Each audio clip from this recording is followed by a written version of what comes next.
Hello and welcome back to Magical Journey, everyone. My name is Daniel Cahoon. I am your host, and you are in the best place to stay warm tonight. Before we get started tonight, I want to do a little bit of housekeeping. Do not forget, guys, to join me over at magicaljourney.com. It is the best place to find all information about Magical Journey and the brand. You can find tidbits of videos of lives that I've done on other shows. There are a lot of he said there are a lot of links that will put you in places that are sure to strike your fancy, including, are you ready for this? Including my Facebook group, which is an awesome place to find some supplemental material on the things that I'm covering in my shows. And more importantly, there is a link to the Paranormal Files blog. And there's also a link to my magical merch shop, which is very important. You too can be my walking, talking billboard. And I've recently just started the Patreon for Magical Journey, where you can also find a lot of supplemental stuff coming up soon. There's also Q&A and live chat and all kinds of good stuff on there. So please go and check that out. Tonight, I am really excited, you guys. So you know what the show is tonight, right? I'm excited because this is a spot that is very, very much it is very busy. I'll tell you that is a very busy location that we're going to be talking about part of the night. And my guest tonight, I absolutely love talking to him. He's got a smooth energy. Guys, welcome to the stage, Eric Freeman Sims. Hey, how are you doing tonight? I am good. How are you doing, Daniel? I'm doing good. You know, as we talked about just a bit ago, the burbs is kind of a little chilly tonight, but we're Yeah, good. we got Middle Tennessee. We're not used to snow, so maybe once a year we get something like this. So Oh yeah, and it's nice for a day, but I'll be glad when it's gone. yeah, I'm with you. I hate this time of year. This is the longest. I call it the hurry up and wait time of year because there's nothing going on really in January, February, and everything kicks back up, especially with the paranormal stuff because a lot of teams take off this time of year for the holidays and things, and so yeah, there's just not much going on. So Right. Hey, if you will, can you just give us a little bit about yourself and promote any of the good stuff that you want to promote tonight? Because our listeners, yeah. some of them haven't heard about you yet. So I am the host of the Unseen Paranormal podcast. I've been doing that for almost 5 years now. I took a break during the holidays, but I have 170 something episodes where I have a different guest on every week, talking about everything in the paranormal world, from UFOs to Bigfoot to ghost. And my forte has always been ghost. I've been a researcher and investigator for over 20 years.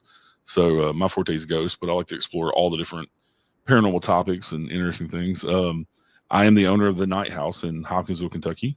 And yeah, me and Sin Trader Hill is going to be my guest investigator. She's a good friend of mine. On January 25th, we're doing a public ghost hunt, the first one at the Night House.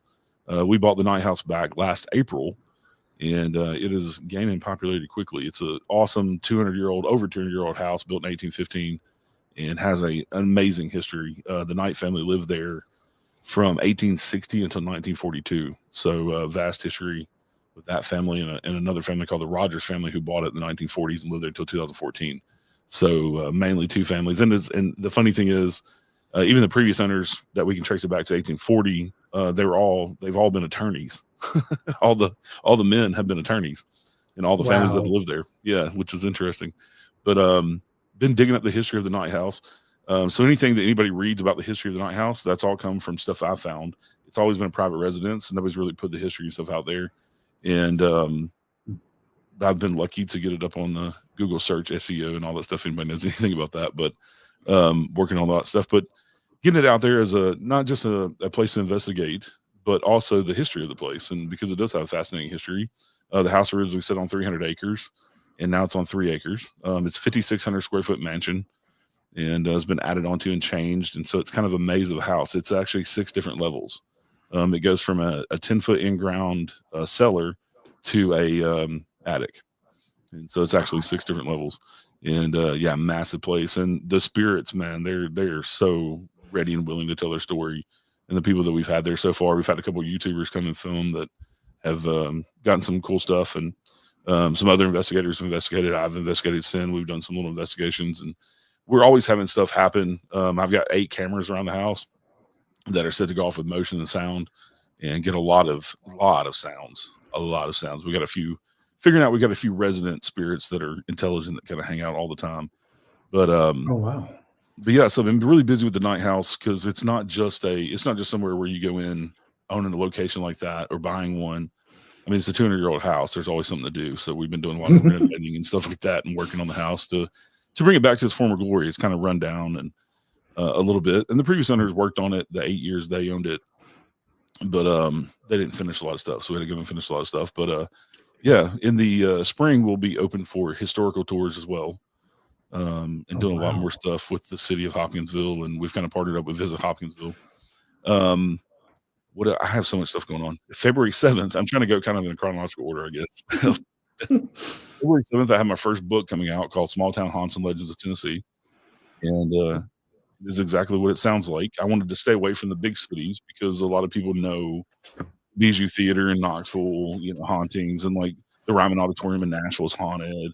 The in Chattanooga, the Reading Hotel is very notoriously haunted. So I want to stay away with those places. I wanted to go with locations that had an interesting history, but also interesting hauntings that people have really never heard of. So there's places, and I start in West Tennessee, and then I go to Middle Tennessee, and then East Tennessee, and there's over 200 pages, but it's a lot of interesting history, like I said, with the hauntings as well, because I think it's very important to understand the history to understand why a place is haunted, and who may be there to haunt the place, to see if the stories, of the haunting. Exactly. So that'll be out on Kindle and Amazon in paperback, and in hardback as well, and also on Kindle Unlimited. So Sin is actually my editor, so she's finishing up editing the book, and then we'll have it out. Actually, I have a proof copy right here. So. Oh, wow. Yeah. Yeah. So. Pam's right. That is an awesome cover. Thank you. I took that picture, actually. Yeah, I did. I designed the cover. I took that picture, and I'm creative like that. I'd rather I own the picture and the artwork than somebody else. So, but I'm so excited about the book coming out. That's going to be fun, and already got plans on hopefully doing more, making it kind of a series. And then I am the event coordinator for Goblin Con UFO and Paranormal Expo 2025 in Hopkinsville, which is going to be next October 17th and 18th. It's going to be a Friday and a Saturday. And we are also doing some festivities in August to celebrate the 70th anniversary of the Hopkinsville Goblin incident. And we have Geraldine Sutton Stith, who it was her family that it happened to. She's the one that wrote the book. She's the one that goes around to all the convention stuff and talks. She is on the panel to plan it. She will also be a speaker. She'll be there to sell her books as well and talk about the Hopkinsville Goblin stuff. But we want to do an expo. We didn't want to call it convention, because people will think convention, you just go and walk around to vendors and maybe have speakers. We're doing an exposition because we want people to be involved. So we're going to do some workshops and classes along with speakers. We have some pair celebrities coming. We have Bryce Johnson from Expedition Bigfoot is coming. And he's bringing along his podcast, which is pretty popular podcast on Bigfoot. And then we also have Ben Hansen, who was on Fact or Fake Paranormal Files back in the day. He did UFO Witness. He's done a bunch of different TV shows. He's a former FBI agent, special agent. Great guy. So we got a few of those. We got the guys from, hopefully got the guys from Haunted Discoveries coming. They're some of my buddies. They used to be on Ghost Hunters. Now they have their own show called Haunted Discoveries. So a lot of awesome guests. We're going to have a UFO panel, cryptid panel, and a ghost hauntings panel. So we're trying to cover the whole something for everybody in the paranormal, and trying to make it a big deal. And it's all to celebrate the Hopkinsville Goblin stuff and how weird Hopkinsville is. All of Kentucky is weird, but Hopkinsville, that the western side of Kentucky doesn't get it as much attention because Hellier brought a lot of attention to the eastern side. And but Hopkinsville is the home of Edgar Casey, the sleeping prophet. If anybody knows who Edgar Casey is, you have the Hopkinsville Goblin incident. There's definitely a long history because it was founded in the late 1700s. And so you have, I mean, there's haunted houses, and it's just kind of an untapped market. And we actually came in at the right time to buy the Night House because Visit Hopkinsville, their tourist bureau, is kind of embracing all of that and wanting to start back up, because they used to have in Kelly. So the Hopkinsville Goblin incident actually happened in Kelly, which is about 10 minutes outside of Hopkinsville, kind of in the country, is where the actual alien spaceship supposedly landed and attacked the family back in 1955. But COVID kind of stopped them from doing their little Kelly Green Men Festival, and they haven't kicked it back up. So with it being that close to Hopkinsville, we've partnered with Geraldine Sutton Stith and quite a few others to put on this big expo. And like I said, we're going to have VIP tickets available. There'll be general admission for both days. It'll be at the Bruce Convention Center. So we got a lot of cool stuff planned. And like I said, a lot of cool people to come out and talk to, and hang out with. And, it'll be a lot of fun. But I'm the event coordinator, so I'll be kind of running the show, operations wise and behind the scenes. So but it's not my first rodeo. So we've got a lot of stuff done already and scheduled speakers and all that.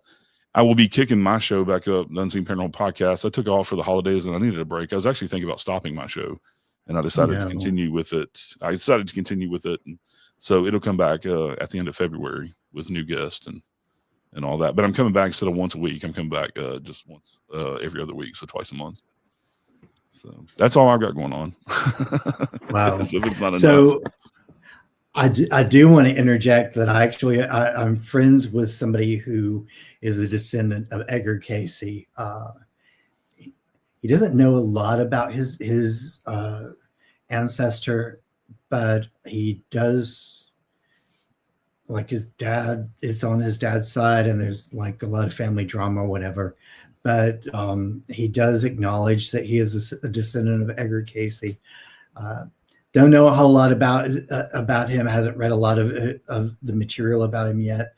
But I'm encouraging him to get to know his ancestor, get to know that part of their thing. And you know what? You're right. It honestly, like, I've had this discussion with a few people lately between Ohio, Kentucky, and Tennessee, and then moving down into Alabama. There's just this whole area that's kind of like, it's the wall before Appalachia, and it is just inundated with weirdness, paranormal phenomena, all kinds of things going on there. And it's very interesting to kind of take inventory of some of the things that are lurking, good way of putting it, there in the shadows, and especially in the East Kentucky area. You're right. So the Night House, let's talk about that for a bit. You mentioned that it's basically been up until now a 2-family ownership altogether with the house. My understanding is that the vibe and the energy there is just crazy. Yeah, it's very welcoming. That's the thing we hear from everybody, is that they just feel like they're at home. And I'll find the funny thing is, some of the teams that come in, I found that they've even like subconsciously done things that make, I just watch, people watching, like people taking their shoes off because they feel so comfortable. And I can't remember any time I've ever taken my shoes off at a location, even if it's like inside, with carpet or whatever. But they just feel that comfortable. Or like people going, and because we do overnights from 7 p.m. to 9 a.m. is one of the options. And so if they're spending the night, they get to sleep in the beds and stuff. So a lot of people go put on their pajamas about midnight, and they'll continue to investigate. Oh, wow. Yeah, so it's pretty cool that people feel that at home. But yeah, at times the energy kind of moves around. But yeah, there's definitely an air and an energy to the place. It's the oldest still standing structure in Christian County, Kentucky, and one of the oldest, one of the top 20 oldest still standing in Kentucky. Period. So Wow. yeah, yeah. So roughly, just out of curiosity, how many resident spirits do you have there in that house? I think we have two or three that are intelligent. I don't. They're not. I don't think they're stuck at all. I've talked to a couple medium friends that have told me the same things independently. And these two mediums, they don't even know each other. So for them to verify and say the exact same things and kind of lead Wow. me to believe I know who the people are. Um, I believe the Knights pop in and out. Eliza and JB Knight, who are the mother and father of the Knights, and JB is the one that bought the house in 1860. Um, I believe they pop in and out, and I think there's other spirits that pop in and out too. I think we have some enslaved people that some of the teams have contacted through Spirit Box and other means. Um, and then there was a family who were domestic servants in the 1870s that I believe Wow. they had, it was the mom and dad, and I think they had 6 kids, and the father was a farmer. Well, he helped farm the land and like a sharecropper, and the mom and all the kids were the domestic servants in the house. And so some of them I think pop in too, because we've had some of the teams have some interactions that lead you to believe that it's a black person, but when they ask Mhm. about slavery, they'll tell them they don't know what they're talking about. So these kids Mhm. wouldn't have known anything about slavery because you're talking about 1870s, after emancipation, and those kids were never, they were never enslaved. So we have some. There's stuff seen on the property as well. So I think we have some other people um, out on the property that were maybe farmhands or caretakers, things like that too. But we're still trying to figure that Mhm. out because the house never been investigated until we bought it in April of last year. So we haven't even owned it a year yet, and Wow. so it just takes over time with different teams coming in, and because it's not one of no location. I don't care what location you go to. It's not just balls to the wall every day, all day. I mean, we have stuff happen every time I'm up there. We have stuff happen, but I think we hear voices and all kind of stuff when we're up there working in the house or cleaning or whatever, or just hanging out. But I think that's part of that's because they're comfortable with me now, because I go and talk to them, tell them good morning, and I talk out loud to them and tell them good night and things like that. Um, but all the teams have had experiences as well, but I think they're learning to how to communicate too and how to use the equipment to communicate. So I think there's a learning curve there, but they've been getting better and better at it. So Wow. And you say there's like 6 level. I can't imagine a house with 6 levels to it. Like yeah. So that when is you a look at the monstrous picture, house. yeah, it's 5,600 square feet. It's a mansion. It's huge. When you look at the windows that are on ground level, that's the basement, and then you go down another set of stairs into an actual cellar that's underground. And but the thing is they're not full levels. The only thing that's full level is the ground level. Mhm. They're half levels. So if you imagine the cellar is on this half of the house, but only half, and then the basement steps up and is only under half the house, and then when you step up to the ground floor, um, it expands out because they added bedrooms on. There's a dining room that was added on, and then there's a new wing that was added on that is a modern kitchen, and it connects the house to what was the summer kitchen, and that's my office, and that's where I hang out. I have my own bathroom and stuff back there. The summer kitchen would have been a separate building because, Mhm. and we believe it burned down because it was rebuilt out of wood, and it originally would have been red brick, just like the house. They wouldn't have Mhm. built back then. They wouldn't have built anything out of wood because of the potential for fire. Also, they didn't have any way to insulate, so they would do really thick, 2 foot thick brick walls, is what the house is to Mhm. help insulate. And so, but if the summer kitchen burned down, nobody stayed in there. So more than likely not gonna have a loss of life or something like that if it burns down in the middle of the night. Um, but anyway, the owners that we bought the house from actually built a wing to connect, and we have a laundry room, like I said, and a modern kitchen there that comes off the dining room. And then you go up to another half level, and that's another set of stairs from the ground floor, and that half level is the parlor, the fancy parlor, and actually the front door entrance comes in up there. And Wow. Yeah, and then you go up another set of weird curving stairs. It's kind of like funhouse stairs. They're pie shaped and they get smaller as you go up and twist around at the same time. They're very weird. And that's only on one half the house, but it's a guest suite. It was turned into a guest suite by the Rogers family back in the 60s or 70s, and so Wow. she's never purposely visited on the location. Hi, Tom. How are you doing? I'm What's glad up, you were Tom? in here. I'm gonna be on Tom's show here about a month or so. Good deal. Yeah, Tom is an excellent host. Guys, if you have not yet, go over and subscribe to the Eye of Jupiter. Tom is absolutely amazing. He's actually the person who convinced me in his own way to start podcasting. So when I've seen some of the video that you've shown of like just generally touring through the house before. And I've seen the stairs you're talking about, and they are crazy. They're like really, honestly, by the time you get to some of those top steps, you're like almost on your tiptoes. Yeah. We actually put 2 metal like shower bars, like handicap bars, one on each side, instead of just and we have the normal handrail, but just to make it safer for people. We've had one person fall down them, and that was only because he was in his socks, and he slipped, but he kind of bounced down on his butt, so he didn't get hurt or anything. But yeah, that's the one thing I warn everybody about is those stairs. The funny thing is the only normal set of stairs in the house go from the guest suite to the attic. They're just a straight set of 8 stairs that go to the attic. So. Wow. Now you mentioned the summer kitchen. This is a concept that was very widespread at one time in the South. Yeah.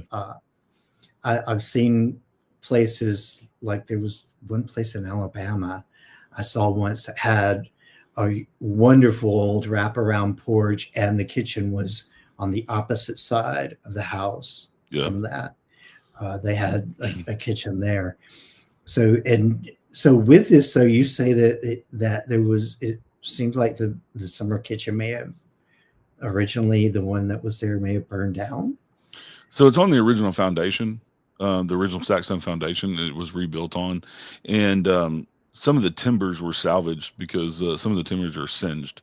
But this is old growth lumber, so it's almost as hard as rock now because because it's so old and dried out. Also, the grain in the trees were so tight from it being old growth timber that but a lot of that was used to rebuild the summer kitchen exactly in the same footprint that it was in. I don't think it completely burned down. The original fireplace is still in there. You can see the black marks on the brick where there was a fire. But the reason that they had a separate summer kitchen back then is because they didn't have air conditioning to cool the house. And so they didn't want to have a fire in the house constantly going cooking, because they basically cook 24/7, tanning hides and things like that. They would have fires going all the time, and they would have servants tending that stuff all the time, or baking bread overnight, or whatever. And so there's a small fireplace with a small hearth, and the fireplace is maybe about a foot deep in the summer kitchen, because they would have built a small fire in the back and then just rake the coals out front to cook over it on the hearth stone. Now in the wintertime, they did not cook in the summer kitchen. They would cook in the basement, and there's a giant hearth in the basement, and the fireplace down there is about 4 foot tall, and you can actually climb into it. I mean, it's deep because they built a big fire to help heat the house, and that's down in the basement. And also the enslaved people had quarters down there too. There's a separate room that's the basement is 2 different rooms, and they would have slept in the back there. And there's actually a slave entrance, which is about a 4 foot tall door that goes out toward the summer kitchen. Wow. Yeah, I've seen photos and video of that hearth down there too, and it is massive. Like it seems to me like the whole house is just like you said, it's kind of like it's been kind of over time built on and put together very interestingly. And it does seem to, like, you can tell with the video and photos that it definitely has a unique vibe to it. Yeah. One of the things that I'm really curious about, though, is what is your what's your take on why the Hopkinsville area is so like just inundated with paranormal activity? I think you have certain places around the country and around the world where we call them triangles, right? A lot of people Mhm. call them triangles. You have like, the Bermuda Triangle, the Bridgewater Triangle up in New England, out where Skinwalker Ranch is. They have a triangle that most activity takes place within that in Uintah Basin. The Alaska Triangle, where lots of weird, high strange stuff happens. And I think it's just I don't know if it just has to do with the ley lines or the energy of that area. Um, there's a lot of quartz and things up in that area because of the cave system, and Hopkinsville pretty much sits on bedrock of sandstone, and so Oh, you have a wow. lot of caves and tunnels, and you get a lot of quartz with that too, and a lot of minerals and things, and that people believe are conducive to paranormal activity. But I didn't even mention Leamington Lakes earlier, which is just 20 minutes down the Oh, road, God. which is a Yeah. crazy. I know I got you and Sin on that topic when Sin was on your show last time, but yeah, the Beast of LBL, the Werewolf LBL, but that place is just strange and weird as well.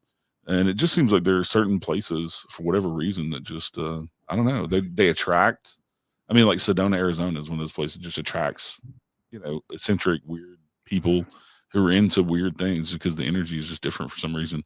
I mean, even looking back, like Native Americans, Mhm. they had a lot of these places were revered by them, and they would bury their dead in places like this because of whatever the energy was that is there. I don't know. That's an interesting question, um, and a hard one to put your finger on. Um, but and a lot of these places have water. Water is a big Right. factor too. I mean, there's a river that runs through Hopkinsville there. They have a riverfront park, and then of course, you have LBL, which is ginormous reservoirs and hydroelectric dams out there. If you've never been to Kentucky Lake or Lake Barkley, man, those are inland oceans. They have, I mean, people have giant yachts they sell out there, and Lake Barkley and Kentucky Lake have their own wave action. That's how big they are. So, um, yeah. But I also So, think with Mammoth Cave System being in central Kentucky, they don't even know yep. how far it goes. It's the biggest cave system in the world. It comes down into Middle Tennessee, and surely goes out through Western Kentucky and Eastern Kentucky as well. Yeah. Yeah. It's kind of like the catacombs underneath northern Alabama that I know they go through the Huntsville area and they extend as far out as Newmarket and some of those areas about 30 minutes north of Huntsville. So the cave systems all through these areas are massive. And one of the things that I discovered about the LBL is it is also very rich in hematite too. I believe at one time they were actually mining hematite there, along with iron and other things. Yeah. So I'm sure that the minerals there in Hopkinsville and around that area are pretty vast. For those of you that are rock hounds, maybe you want to put that on your list. Just saying. Um,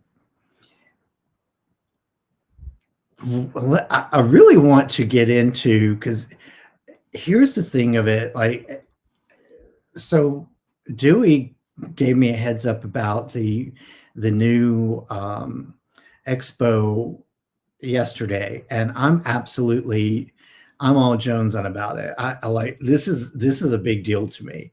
Yeah. So I really want to talk about that for a little bit and kind of camp on that, because you guys it sounds to me like you've got a lot planned, and it just sounds like a really, really good time. I mean, it's 2 days worth of workshops and vendors and speakers and just incredible stuff going on. So let's kind of camp on that for a couple of minutes, because that sounds like some stuff that our folks might be interested in partaking of.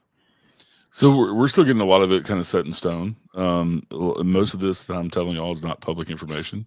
I just put out a teaser video yesterday, kind of teasing the Goblin Con. Our graphic artist who's creating the logo and things should have it to us within the next week or so.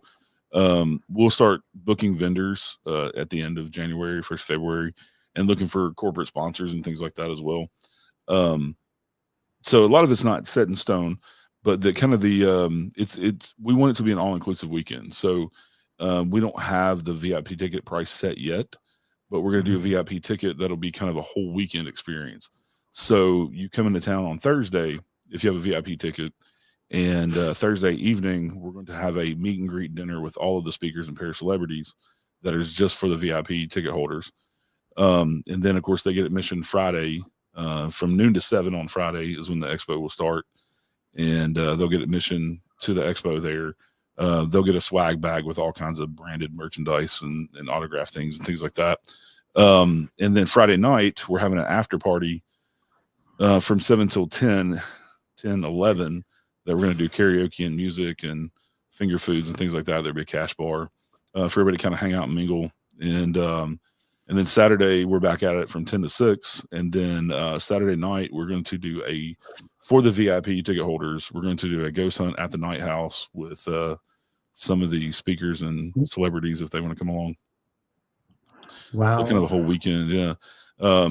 So make sure, if you buy a VIP ticket, you kind of get your money's worth. And also with the panels and the speakers, the VIP ticket holders will have like preferred seating up front. And they'll kind of get first dibs at, asking questions during those workshops and panels and things. And yeah, a lot of cool perks and things, the free t-shirts, they'll get t-shirts and things like that for GoblinCon. And then also one of the things we're going to extend to our vendors is that in August, I mentioned that we were going to do a event for the 70th anniversary. And because of scheduling issues with the convention center stuff, we wanted to do the GoblinCon actually in August for the 70th anniversary because the actual anniversary is August 21st. But because of scheduling issues, we had to move it out to October. But in August, on that Friday, August 22nd, we're going to do another event at the Bruce that we'll be announcing with Barry Conrad, who's a filmmaker and an investigator. He is famous for the Entity case. And if you've ever seen the photograph of the guy from it's out in California. It was on Unsolved Mysteries and all these other shows, but a photographer got hung by his own. There's a picture of him being hung up on a nail in an attic by his own. Right. Well, Barry Conrad was one of the investigators on that case and actually went in the attic and helped get the guy down. But he also made a really cool docudrama about the Hopkinsville Goblin. So we're going to have him and Geraldine Sutton Stith at the Bruce that night. And we're going to show his film on a big screen and announce kind of the entirety of the GoblinCon with all the vendors, speakers. And that will be the kickoff for the ticket sales also. So tickets will go on sale August 23rd, which is a Saturday. And then that Saturday, August 23rd, October 17th and 18th of this year, 2025. So I've been talking about it last year. We started planning this in October. So, because it takes a long time to, it takes a year to put all this on. But August 22nd, 23rd, we have stuff going on as well. Like I said, the 23rd, we'll be doing a little mini Hopkinsville Goblin Festival at the Visit Hopkinsville headquarters in Hopkinsville. We'll have vendors there, and we're going to extend. If you're a vendor at GoblinCon, you'll be able to come to that event in August for free and set up a tent and sell stuff to celebrate the 70th anniversary. And Geraldine to be there, Barry Conrad to be there, Dewey will probably be there. He was there last year. They did kind of a mini one, and quite a few other vendors, food trucks, and just kind of a family day type deal that be games for kids and things. It'll all be that one to be specifically kind of UFO alien themed for Hopkinsville Goblin. Yeah, a lot of stuff planning, and there could be other things that we have planned around it too. Like I said, not everything's kind of set in stone. We kind of got a committee we're going to meet again later on this month to kind of solidify stuff.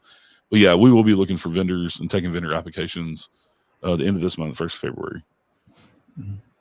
And for those of you that are Choice members, Choice Hotel has 2 locations in that area too, by the way. So if you have points saved up, you can book with your points. For there's a comfort suite and a clarion point. I love the choice hotels. I have a lot of points with them because of my job. So There's also a Holiday Inn Select that's really nice. That's connected to the that's right British next Center. to So it. Yeah. yeah, Yeah. yeah, There's a lot of sleeping opportunity there. Here's the thing that I find very interesting. You mentioned the ley lines and so forth, and you mentioned the whole concept of triangles, and you even mentioned Sedona and so forth. So there's a 3-point kind of elongated 3-point system, starting with Sedona and Mount Shasta, and then the baselines there, and then Asheville, North Carolina, and that area is the third point in the vortex triangle, that kind of covers the entire country almost in a vast area. So, and these areas are extremely important. The energy, the ley lines are, just very interconnected in these areas. There's a lot of things going on. I've been to Shasta. It literally knocked me on my knees. Shasta was an experience that I've talked about on Tom's show before, and just really crazy. Have not been yeah, to. I kept getting a nudge that I should go to Asheville for a long time, and then now, of course, with the hurricane situation and so forth, I have not been to Asheville yet. I'm not sure that when I'm going to actually go there, but I understand they're still having a lot of issues in that area. Matter of fact, what I'm understanding is that whole area is still not okay. There are people living in tents tonight, yeah. out in this cold. So, guys, let's keep them and very close to our prayers, and offer any assistance we can with that area. But these areas are heavy energy areas, and there's all kinds of portals and stuff, and just craziness, high strangeness going on in those areas. But then you get this area. You get like I said, the Tennessee, Kentucky, a lot of high strangeness. The LBL. So here's the thing with the LBL. We've got cryptids, we've got poltergeist activity. We have, right there in that area, there's been some obvious UFO activity. I mean, two of the biggest UFO incidents in history happened within reach of the LBL. Like the Mantell case, I think, was about a 2-hour drive, give or take, from the LBL to that area, going through the road system as the crow flies. I'm not sure how far it is, but when you get to the LBL in particular, and we've got that. We have the Columbian Ridge area, a highly active area, and then of course the Smoky Mountain National Park area, which is, and again, a very highly active area. It seemed like there's just no end to the high strangeness in these spots. It just, like, the amount of stories that I hear, the just amount of evidence that have been found in those areas is overwhelming to go through. So I'm really excited about what you guys are doing there. for the expo and the other events that you're talking about doing, I think it's a great opportunity to hear some really great speakers, to get to know some people. Definitely, if you're a paranormal researcher or podcaster or any of the above, it's a great place to network and find people to connect to in those areas. Obviously, if you're an author, definitely a good place to hang out. Yeah. Uh, Yeah. You guys that are writing books right now, it's like you're my heroes. It's like, It is the single most difficult creative thing I've ever done. And I'm a creative person. really? I do video production and all kind of stuff. And it took me 2 years. It's also a lot of research and kind of also when you're starting from scratch. I've never written a book before, but also Oh, starting wow. from scratch, I had to figure out, okay, what's my format going to be? For one, I wanted to set myself apart from what other authors have done. And not saying that I've done everything I've done is unique in this book, but the way I've set it up is kind of unique in its own way. Of the first section of it, part one is all the legends around Tennessee, a lot of the legends in Tennessee. And then it goes, because Tennessee is divided into west, middle, and east, and which is unlike, and their actual government defined divisional boundaries. And it's unlike any other state in the United States. West Tennessee is defined by the Mississippi River on one side. Of course, that's the state line. Right. And then the what is it called? Out towards Jackson, and the Tennessee River is your next. There's a name for it that I forget what they call it, but where the Tennessee River runs down that valley is the end of West Tennessee, what they consider West Tennessee. And then Middle Tennessee starts at the Tennessee River and goes to the Cumberland Plateau. And then you have the Cumberland Plateau to the Appalachian Mountains, and that side of Tennessee. So those are actual. They're actually legally defined because of courts, is why they did it for the Supreme Court, the different Supreme Court sections. So if you're in Middle Tennessee, you go to Nashville, the Supreme Court. If you're in West Tennessee, you go to Memphis or whatever, vice versa. So legally, but anyway, that's how the book's kind of divided because of how Tennessee is unique in those divisions. And I go into detail. It's been a while since I read that section, but I go into detail why they're divided and all of that. But yeah, trying to get my own unique format of doing that, and also deciding, okay, well, how many stories am I going to put in the book? How many cities? Because then it's divided down into cities. So you'll have like Franklin, Tennessee, and then there's multiple locations under Franklin that I talk about, and so how much history and weeding through all the different places to say, okay, well, this place is, the history is interesting and the hauntings, or the history is interesting enough. There's not a whole lot on the haunting end, but the history is interesting enough, and it's history that, even though I took Tennessee history, like you have to in high school, I don't know if they still do, but we had to take Tennessee history. It was one of the history classes we had to take in high school. And this is a lot of stuff we never heard of. And it's, so trying to, nerve wracking too. And kind of, are people going to like it? And do I even know how to write? Am I a good writer type of thing, cause I've never seen myself as a writer. I'm not a big writer. So, but it took me 2 years, but yeah, definitely difficult creative. But once I got that going, and that's why I said it'll probably turn into a series now, because now I have my format. I kind of have an idea of what I'm doing, more so with research and what I'm looking for, to put in the book and things. So, hopefully people like it. So far I got 3 beta readers, and they all have given me good feedback on the book. Sin is my editor, but she told me she digs the book as well. So,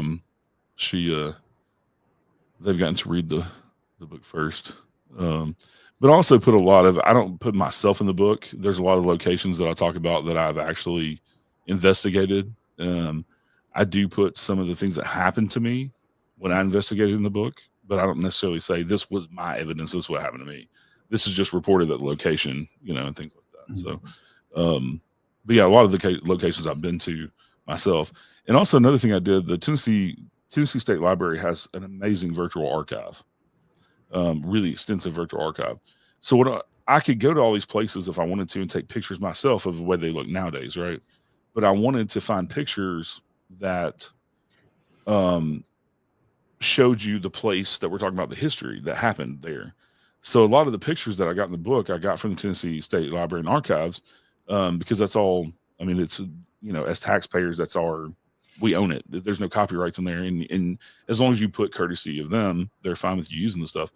But so I try to find old pictures around the time that we're talking about, whether it's Civil War time or what, of how the properties or houses or whatever looked then as opposed to now, because things change over time. So to kind of get an idea and take you back into that history. But the book is probably 75% history and 25% hauntings. So, and don't get me wrong, there's some really interesting stories about ghosts and things in there, and a lot of the legends I found interesting. But I'm saying that, but it's my book, so I hope other people find it interesting as well. But yeah, instead of just going around taking photos myself, I thought the historical photos would be a lot cooler. And I do have some of my photos in there that are modern day, but yeah, kind of get you in that feel too. So I think a lot of people, I think it'll play to two different groups of people. I think people who are more interested in the history, I think will like the book because of the weird history that's in it and that kind of uncommon history. And then I think also people that are in the paranormal will like it, because I know for me as an investigator, and a lot of people that I investigate with, like my buddy Austin Lawrence and then Sin and Lee Pig and Regina, all these people I investigated with over the years, we're all into the history, probably more than the haunting. Yeah. We want to know the history to find out why a place is haunted. So that's kind of how I took my approach to the book. Right. And it kind of along the lines of another paranormal writer who is just prolific. He's written a ton of books. Troy Taylor from out of Illinois does a lot of history in his writing. I absolutely love Troy. I've followed him for a long time. He owns the Haunted Decatur tours there now, and I think his headquarters is at the Avon Theater there in Decatur now. Actually, one of his books I think just got his 25-year anniversary. The Haunted Decatur book I think is on its 25th year this year. Yeah, he's a nice guy. I've had him on my show. I had him on my show to talk about the exorcism of Roland Doe. So the case that the Exorcist movie was not necessarily based off of, but William Peter Blatty kind of got the idea when he was in seminary school. But I talked to Troy about the real case, and he's kind of the authority on that case because he actually talked to the real guy, and I talked to him when he reissued the book with the guy's real name in it, because Roland Doe was the kind of pseudonym because he didn't want his name out there. But yeah, Troy's a good guy, and they do the huge what is it, Haunted America conference in Alton, Illinois every year. I'd love to go there. That's one of the biggest, probably the biggest paranormal convention in the country. But yeah, I had a good time talking to him on the show. He's a good guy. Yeah, he definitely is. There's a lot going on there with his work. I own a couple of his books at least, and I've got a small number of them on my wish list, but a small number. So just to I did cover. There were two cases of possession that I covered on Thursday's episode of the Paranormal Files. Both of them took place in Illinois. The Roland case you were talking about, I did feature that on there, and then the Wasika Wonder, which was really the first case of possession that was documented in this country. Both of those I touched on in that episode. So Franklin, let's talk about, so here we go. There were two really ugly battles in Tennessee that were like literally just fought back to back. And if you look at the archive photos of downtown Nashville at the time of the Civil War, it looked nothing like now.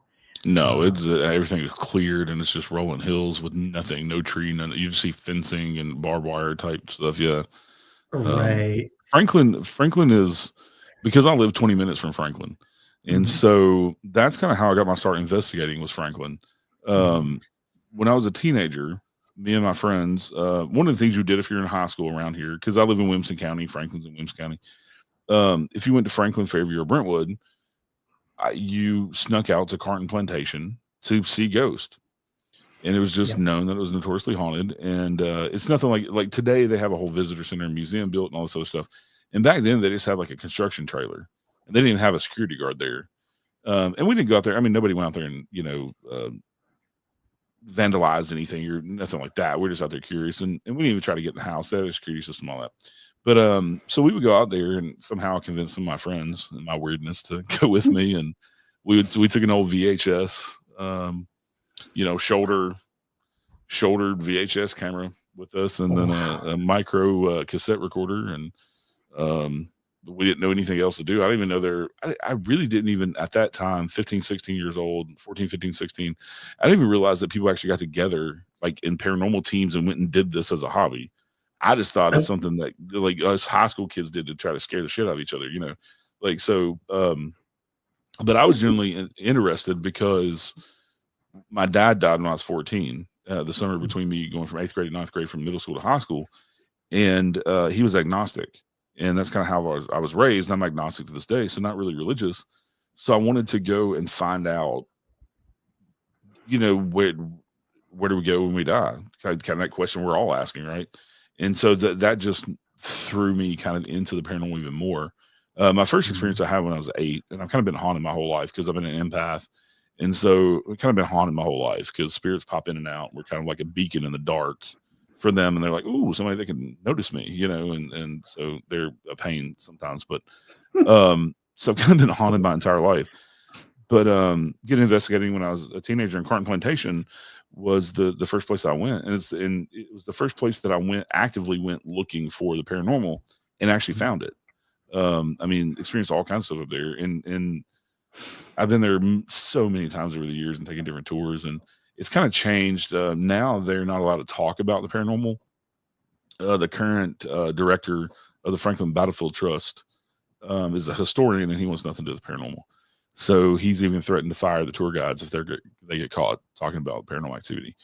But there are lots of stories out there because lots of people have had things happen. And before this director, they would actually, the tour guides would tell you things that have happened to people. And so the stories have gotten out there. So those are stories I put in the book and things that I experienced in the book as well. But and then also like you're talking about they call the Battle of Franklin the 5 bloodiest hours of the Civil War, because over 3,000 men died in 5 hours between both sides. And Carton Plantation was used as a field hospital, and the battle basically happened on their front lawn. And you're talking about this rich, wealthy family from Ireland, the McGavics, and they were a founding family in Nashville. That's why in Nashville we have McGavick Pike and all the stuff named after McGavics. But they named it Carton Plantation because they came from Carton, is the place they came from in Ireland. And they have it on their front lawn. And these are rich people. You're talking, you had James K. Polk visit the McGavics at the Carton Plantation. You had Andrew Jackson was a regular visitor. But you had all these people, these big movers and shakers. And so for them to turn their house into a hospital and tuck soldiers in every nook and cranny, and for Miss McGavick to tear up her dresses and her husband's suits to make gauze and bandages, tells you what kind of people they were. But the battle was so bad, there's still giant bloodstains in the floors of the house.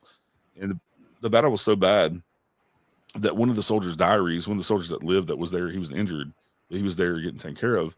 He wrote in his diary that they did the amputations, all the surgeries on the second floor in the south facing, because they had the majority of light coming from the south for like an extended period of time in a day. But that they hacked off so many limbs that they stacked from the ground to the second story window, where they were just throwing them out the window as they cut arms and legs and things off. Wow. Yeah. And so Carton Plantation, you could go out there right now and hear about 10, 11 o'clock, hear cannon fire, gunshots, horses whinnying, men yelling. And, this is in the old part of Franklin that they roll the sidewalks up after 5 o'clock. So there's not a lot of activity on that side of town. And also Carton still sits on a pretty good size chunk of land, kind of in the middle of it. So these are sounds that you hear close to you. I've heard what sounds like people, like a choir singing down towards like the slave quarters, because there's still one of the slave quarters still standing.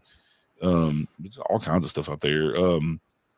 one time I was out there, I had a lady, and I'm not the only one that saw this, but a lady pulled the curtain back and poked her head in the window. And I think it's Miss McGavick was looking to see who was on her front lawn. Wow. That's about 3 or 4 in the morning. But so Current Plantation will always kind of be one of my favorite haunted places. The history is amazing too. It's a beautiful house. If you ever have a chance to go, anybody ever has a chance to go, just tour the history tour. It's phenomenal. They have actually restored it back to the way it looked when the McGavicks owned it. They found swatches of the original wallpaper. Wow. And the French company that printed the wallpaper back in the 1800s, it's still in business, and they still had the patterns on file, so they recreated the wallpaper. Wow. Yeah. And they've never taken the bloodstains out of the floors because there was. I mean, you're talking. I've been to places that say, "Oh, we have bloodstains from the Civil War," and it's like this little bitty puddle. No, this is ginormous bloodstains. And like in the middle of it, there'll be a perfectly round spot where there's no blood, where there was probably a water bucket set, and there's like a U shape where there's no blood, which is probably where the physician stood, with a rubber apron on, and so it's incredible. And then the Lotes house in Franklin is another place that's amazing. Johann Lotes, who built the house, he was a master carpenter, so he built the house out of wood instead of brick to show his. He was a master carpenter. And so his family, when the Civil War battle broke out, of course there's cannonballs that came through the ceiling and bullets that came through the walls of this wooden house. So they went across the street to the Carter house, which was brick. And you can actually tour the Carter house nowadays too. But they went across and they stayed with the Carter family, which is about 100 yards across Columbia Pike, which was there during the Civil War. And them and their children stayed there. And I believe it was Miss Lotes wrote that when they went back to their house when the battle was over the next day to check out the damage, they walked from the Carter house to their own house and their feet never touched the ground because they were walking on dead bodies. That many men died right there in that 100-yard area. And you can still see where they patched the floors from cannonballs coming through the ceiling. In the gift shop, there's a big round burn hole where a cannonball landed, and it was so hot it burned a spot in the wood floor. And they have all kind of activity there too. There's so much stuff. They'll come in and they have mini balls, which are the old bullets, for rifles. They've got some that's been dug up on the Franklin battlefield that you can buy for like $1 a piece or whatever. They'll come in and they'll be lined up like dominoes in the floor, and they've even found them upstairs. But they have a bucket of them in the gift shop for sale. And so how they get from the gift shop upstairs, lined up is interesting. But they see a full body apparition of a woman. There's a little boy who was seen there. They believe he was a little boy drummer that got killed during the battle. But a phenomenal place. And Thomas Cartwright is the director. And he used to be the director of Carter House across the street. Well, Carter House, he never believed in paranormal. He's a history guy. He's forgotten more about the Civil War than we'll ever know, especially the Battle of Franklin. Well, Carter House, they have an office that was built separate. So they're not in the house unless they're doing a tour. So he never had any paranormal stuff happen. Well, he said he was told when he took over being a director at the Lotes house that it was haunted. And he didn't believe him because he's a history guy, straight history buff type guy. Matter of fact, goes by facts. And he said it only took a week for him to become a believer because it only took a week before he saw his first full body apparition in the Lotes house. And now, if you ask him about it, he'll. I've had him set for 2 hours and tell me stories and show me videos because they have videos of lights cutting themselves on and off and things moving and shadow figures and stuff. But the Lotes house is an interesting place too. Yeah, actually, Franklin does a tour downtown during Halloween, the haunted Franklin tours. They also do a haunted or a historical Franklin tour down there too at the same time. But I've done that tour before. It is very interesting. There's a real crazy vibe to downtown Franklin, and a very kind of deep sense of sadness in the downtown area. It's very beautiful down through there. Don't get me twisted. It's a very beautiful little area, but well worth going to check out the area, check out some of the places. There is one spot that they do not take you to that's not actually in Franklin. It's actually outside of Franklin on the trace, the Notches trace there. That is extremely active. And that's the bridge there. I forget the name of the bridge actually, but it goes over the highway, is very high up. In It's one direction, 158 feet. Yeah. It's 5 minutes from my house. Oh wow, yeah. It's a big double arch bridge. Yeah, it goes across the valley. It is the only bridge of its kind in the whole United States. It's 158 feet. There was a lot of people who ended themselves off that bridge, so they recently put up chain link on it. But yeah, I've been up there many times. It's a beautiful view. But yeah, unfortunately, I've also come through there after somebody did that, and when there was only one police officer on the scene, and but unfortunate thing. But yeah, that's what it's become known for, unfortunately. But oh yeah.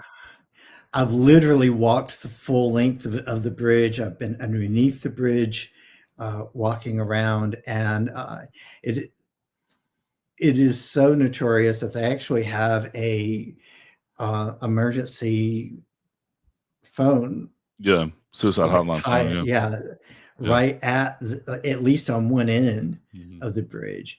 And I gotta tell you, like walking under the bridge and around that area is just, there's a lot of really crazy energy right there in that one spot. But so these are both areas that are really heavy in paranormal activity. Again, going back down to Nashville, the Battle of Nashville was pretty intense too. At one point, what's now the courthouse at one square had been taken over by the Union Army, and you go in there and it's just like it is like a box of energy. That building is just like the energy is almost sealed in there, and it's really crazy.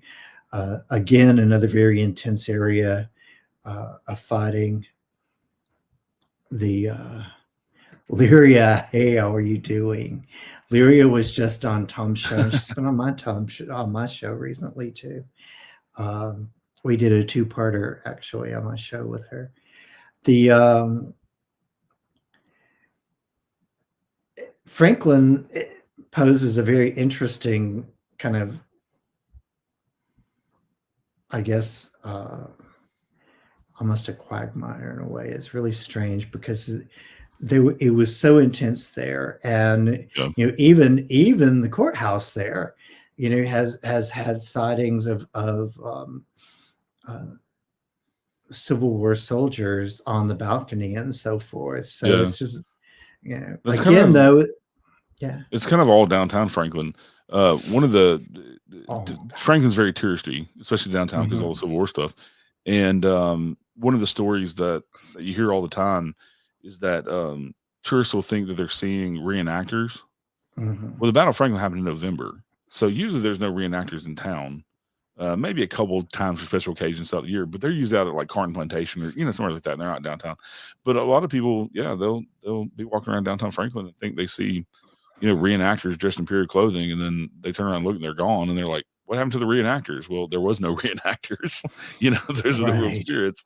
One interesting story I know. There's 2 different paranormal tours in downtown Franklin, and I've been a guest on both of them as a guest speaker, as an investigator. To come and talk to people about investigation and real haunting versus legend and story. Anyway, there's one story that I find very interesting. There's a kind of unassuming older house that's kind of a couple blocks off the square, and it's made out of all gray rock, all gray slate rock, and it was a doctor's house. And his practice was downtown, but this was his house. And when his mother was older, and she moved in with him during the Civil War. Well, she hated the Union. She was very much a Confederate sympathizer. So she would sit upstairs in a rocking chair and take pot shots out the window with this little pistol Wow. at Union soldiers that rode by. Yeah, after the Battle of Franklin, when it was occupied by the Union. And one day, the pistol misfired and blew her thumb off. Oh gosh. And so from then on, she wore gloves for the rest of her life up to her arm to hide the fact she was missing a thumb. And now Wow. people claim that up in that bedroom, they describe her and they describe a lady wearing gloves, or that people will see her in the window sitting in the rocking chair where she used to take pot shots at the Union soldiers. Wow. But because she was shooting at them all the time, the gun misfired, blew her thumb off. And that's a historical fact. I forget her name, but if you go on one of the tours, the history tours, they'll tell you about it too. But people still see her. They said they woke up in the middle of the night with her standing over them, and they know it's her because of the gloves. Because why would But she would wear like these fancy gloves, and she had like I guess something in the thumb of the one to make it look like she wasn't missing her thumb. Jeez. Yeah, spry, cranky old lady apparently. But yeah, Franklin's interesting. Franklin's just I think it's because Franklin's been around for so long, and the history dates back to way back in the 1700s. I mean, around even before Nashville was kind of even founded. And I think that's why Franklin has such a haunted history, because the land has been, so much has happened. I mean, you had slaves that were murdered downtown, shot in the back. There were slave riots. I got a good friend, Alan Searcy, who's a paranormal author, who wrote a really, really good book. If anybody's interested in all of the downtown Franklin hauntings and stuff, and he writes a lot about the history too. And but he's written books about Gallatin and Nashville and Opryland and all these haunted places around Tennessee. But his book is great for all of that stuff. Especially with Franklin. And I didn't dive into Franklin other than the Carton Plantation and Lodes House, because people like him have already written extensive books. And I dove into Carton somewhat, but there's also an author who's written an entire book that's about 300, 400 pages on the history and the hauntings of Carton. Wow. So yeah, that's very extensive. That has some interesting stories in it. One of the kind of famous stories I grew up hearing about Carton was there's a guy who decided late afternoon one Sunday to go drive to Carton to visit and take a tour. Well, he got there and there's nobody there. And not at first, but he was walking around the house just kind of checking it out, and because they were closed. And so when he got around the front, he saw these people dressed in period clothing sitting on the front porch. So he went up and started talking to them, and this other soldier rode up on a horse and started talking to him, and he thought they were just reenactors, and they were telling him the place was closed. And he said, well, I'm just gonna look around. They're like, okay, go look around.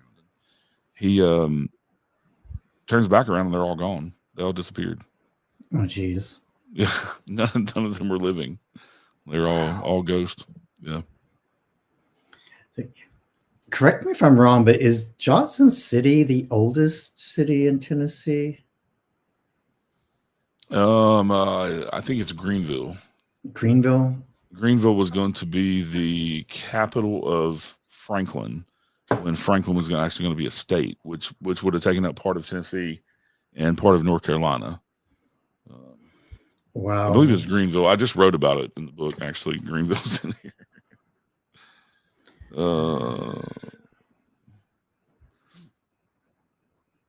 As we all start. Jonesboro. It's okay. It's the second. Greenville is the second oldest city in Tennessee. It was once the capital city of Franklin. Wow. That's crazy.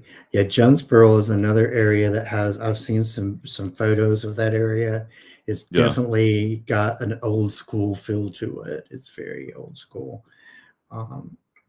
There's a lot of places that are worth mentioning. We have a lot. It's so weird. This whole area has a lot of abandoned areas, abandoned cities. There's towns that are underwater. I mean, just like crazy history going on in Tennessee. But some of those towns, especially out toward uh, in the mountain areas and so forth out in East Tennessee. Some of those older areas have some um, very interesting stories behind them. Uh, and of course, when you get down to like closer into the Georgia area, you have the what is it, Chickamauga battlefield, Yeah, where and old, Stone Mountain and Lookout Mountain, yeah, Battle Lookout Mountain too. Yeah, oh yeah. yeah, Lookout Mountain is just in itself kind of a uh, crazy area altogether. It has a lot of interesting energy around it, yeah, to say the least. Um, I know one of the stories that I always hear about, especially in Chickamauga, is the story of Old Green Eyes, which yeah, is, you know, according to some people, is a cryptid of some type. Uh, I think Mark Elliott Foltz says it's a conjured being that walks the ley lines yeah. in that area. His theories on some stuff is pretty interesting. You know, and then of course there's the infamous Bell Witch, which Yeah, again you can't mention the Bell Witch without mentioning Mark at some point because of his connection to the Bell Witch. But yeah, it's definitely this part like from central on east definitely seems to be an area that is extremely full of some crazy stories, some very big history, and just like the lore is just insane for this area. Of course, my understanding is that at the point when Pangea existed, when all the land mass was one, that our area was connected with Ireland and Scotland and those areas. So the mountain range that we call the Appalachia mountain range is actually the same yeah, mountain range yeah, as you find over in the UK. yeah. So it has a lot of old energy, a lot of old lore. The Fae are extremely active in those areas. There's a lot of stuff that we just Well, don't and I understand. think part of the reason with East Tennessee, um, you have a lot of Irish people settled, and that's where you Yeah. get the country accent from. Hmm. It's actually a slowed down version of English and Yep. Irish accents, but you know, with the Fae and with the Irish are storytellers, and so you start that in Appalachia, and it just becomes Hmm. because you had a lot of poor people up in the mountain people in the Appalachia that were Irish descendants, and all they had to do was sit around and tell stories. And so, you know, we get things like the boogeyman comes from the wood booger. You know, they used to tell your Hmm. kids the wood booger, which is Bigfoot, which is you know, before the term Bigfoot come out. The wood booger is going to come get you if you don't go to bed type stuff. You know, that was what they told their kids. And so then you get boogeyman out of wood booger, you know, and you have all these other things that are Hmm. come from Fae folklore, but were because the story's been handed down, they've been changed to fit the topography of the Appalachian Mountains and the people Yeah. there. So you have wisp lights and things like that, um, coffin lights. If you ever heard of coffin lights, Hmm. um, you know, things like that. And so I think that's where a lot of the rich history of the storytelling and the legends and things come from. And also with it being settled by the Cherokee, um, Yeah. you know, they have a rich, you know, Native Americans a huge tradition of handing down stories, and so you have things like Spearfinger and things like Mm. the Wampus cat, where we get the term cattywampus from. Right. Do you know why we get the term cattywampus from Wampus cat? No. Because the Wampus cat has between 4 and 6 legs, and so it makes them look off because they look like a mountain lion but with extra legs, and so it makes them look off, and so that's where we get the term cattywampus. You look Wow. that looks cattywampus because it's not quite, anatomically, it's not quite looking right. The Wampus Wow. Cat's an interesting legend because it's a huge Tennessee and Appalachian legend, but there are 32 colleges and schools just in the Southeast that have it as their mascot. Between colleges and high schools and middle schools and stuff, have the Wampus Cat as their That's mascot. crazy. Yeah. Wow. Yeah. That is really crazy. So to put it into perspective, my original ancestor came over in 1630, William I. Cahoon. And he was actually one of the people that was unalived in the massacre that started the Prince Philip War, if you really want to dive into some history. And his descendants kind of went, some of them went north toward the New England area, some went south, and some went west. So you have three different sort of subclans of one clan in that group. The New England area were the Cahoons, Chohoon. When you travel down south, they don't know that the L is silent in Calhoun, so they pronounce it Calhoun. And then going west, you had the Cohoon, Chohoon. And then, of course, once they got into Illinois, they kind of backtracked again and became Cahoon, Chohoon, as they migrated with Brigham Young into Salt Lake City, because a lot of the ones that went west at that point were following Joseph Smith and his group. It's very interesting because the ancestor that would have been, he was a cousin of one of my grandfathers that followed Brigham Young. He actually went on his mission duty was with Joseph Smith's brother, and there's a journal that's floating around that was his journal and his son's journal.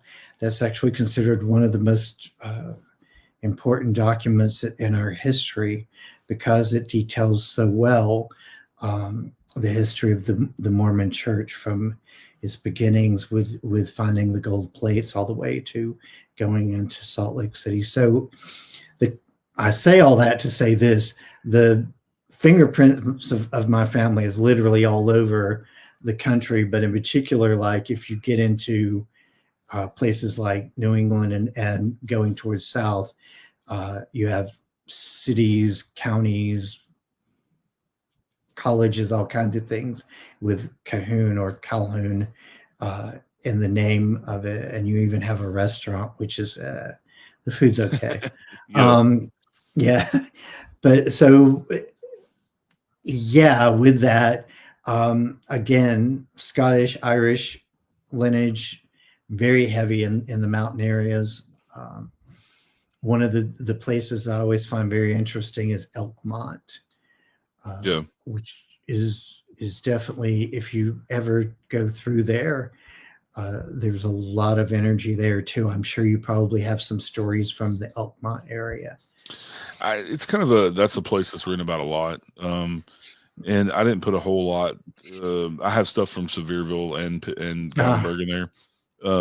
But that's one of the things that Elkmont I didn't put in this book because it's fairly commonly known, I guess, to me it is. I guess maybe my perception on some of these places is biased because I've heard of them for a long, long time.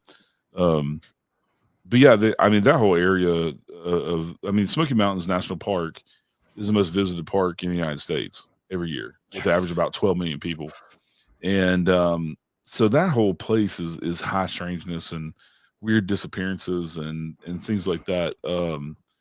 My buddy Steve Stockton is written some great books on that area because he's from that area. But with he's written about Elmont and all those different places, but Cades Cove and all up through there is just but I find the Appalachian Mountains, Smoky Mountain National Park, in particular in that area, very comfortable energy, and very home feeling energy, very calming, to be up in the mountains, and I don't know why, and I guess that's why it's the most visit. You would think that the most visited national park would be something like Yellowstone or Grand Canyon or something, Right. because I mean the Appalachian Mountains, they're beautiful, but they're just mountains, or the Rocky Mountains are bigger, they're taller, so maybe they'd be visited more, but no, but I think it has to do, like we were talking about energy. I think the energy in that area is it's very feels different. good. Yeah,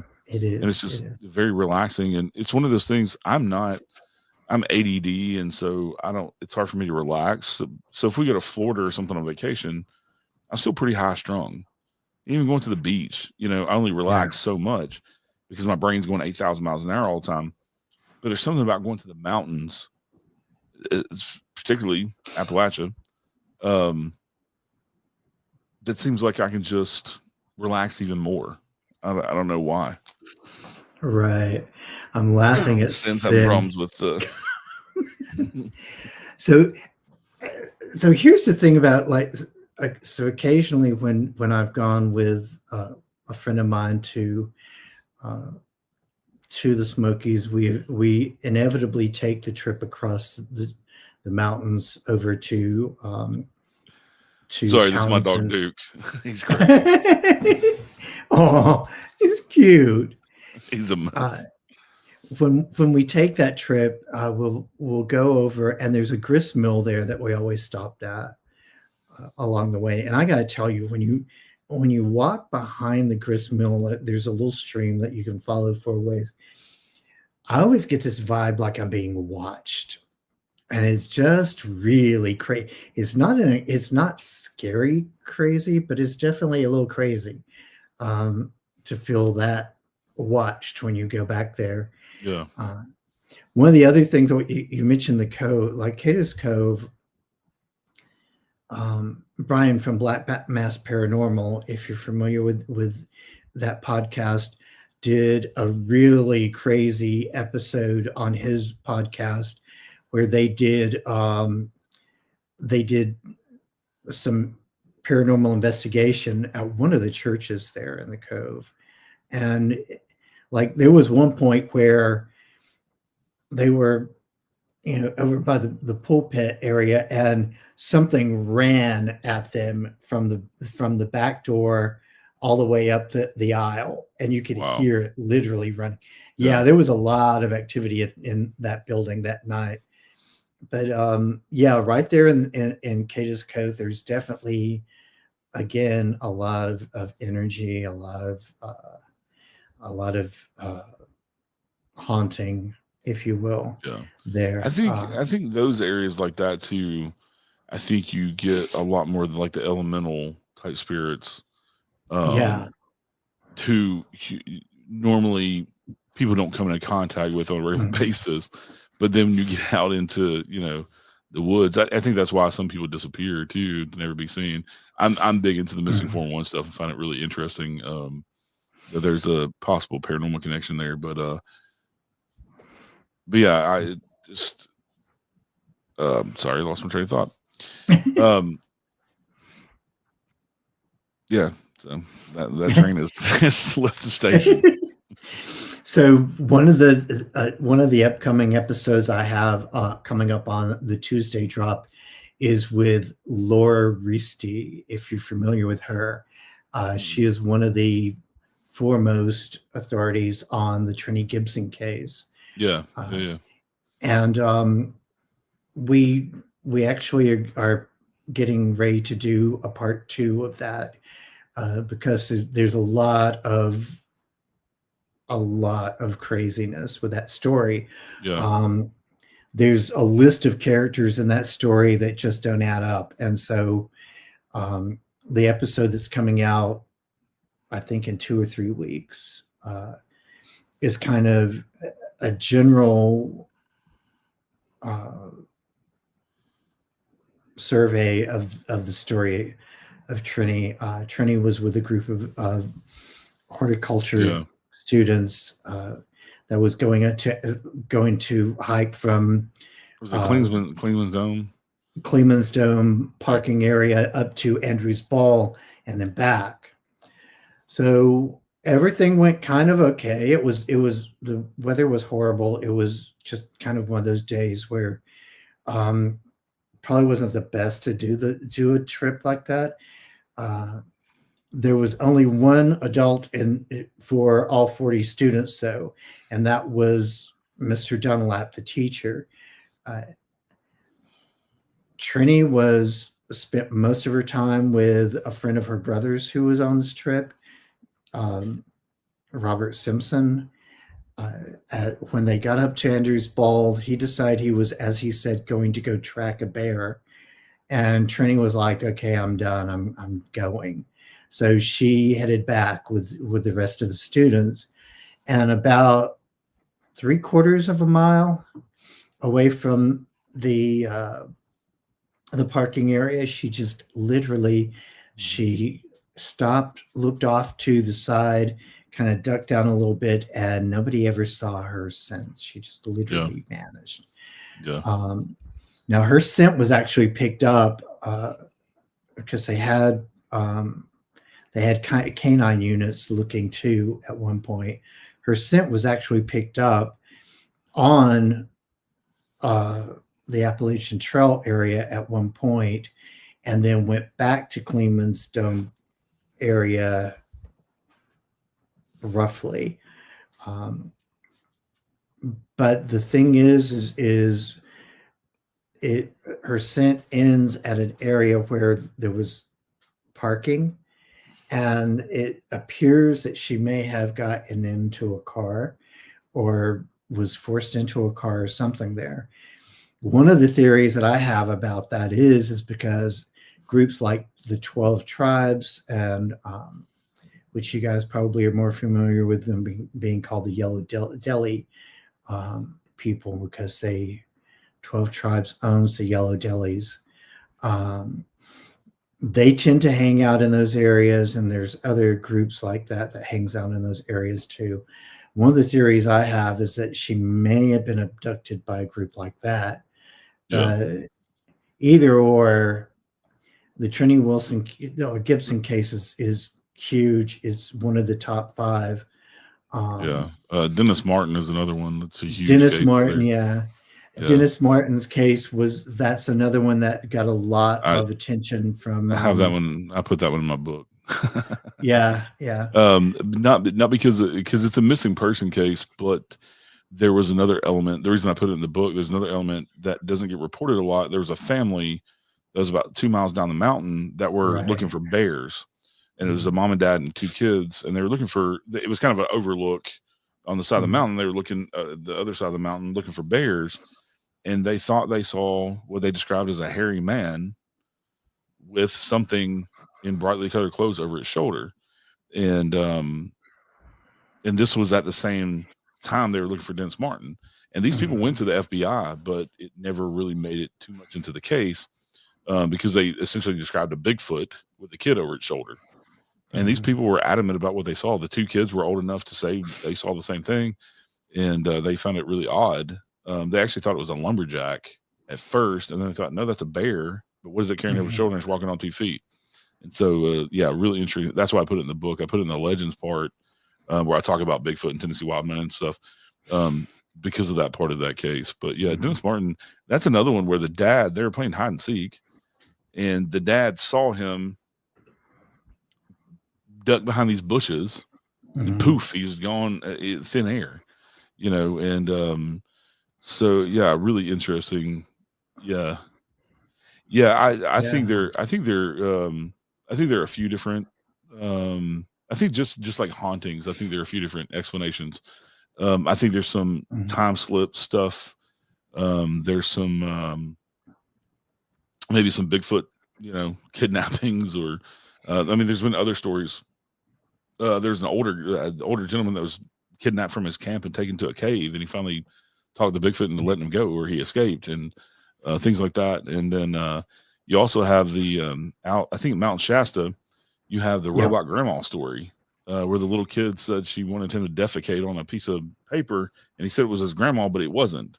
It was Mhm. he called her robot grandma, and that was Mount Shasta. So yeah, a lot of the interesting stuff with the missing person cases and the Form 1 stuff. My friend Steve Stockton does the Missing Person Mysteries channel on here on YouTube. They've got like almost 500,000 subscribers, and that's what they do is talk about not just missing persons, but then they'll also talk about the paranormal side of it too. And he's written many books on the he's got a national park missing person mysteries book series that he did. But Is that the podcast called Missing? no, his is missing persons mysteries. Okay. Yeah, and then 'Cause he has his own radio show on Clyde Lewis's network. I know the podcast is just called Missing. Yeah, Is the one that has, I think they did like a 7 or 8 part series with Laura Risti on Trini Yeah. Gibson. yeah. Steve talks a lot about it too. He went to school with her sister, I believe. Tina. Yeah, yeah. I think that if I remember Steve correctly, he talks about the Trini Gibson case because he remembers it because he was in school when it happened. He went to Bearden. I don't think he went to Bearden. I think he went to a neighboring school, but he was friends with her sister. But he grew up in that area of Knoxville and East Tennessee, and that whole area is where he Oak Ridge, kind of moved around that area. But that's where he grew up. Yeah, because the Gibsons lived right there in West Knoxville, around the Farragut area, and there, and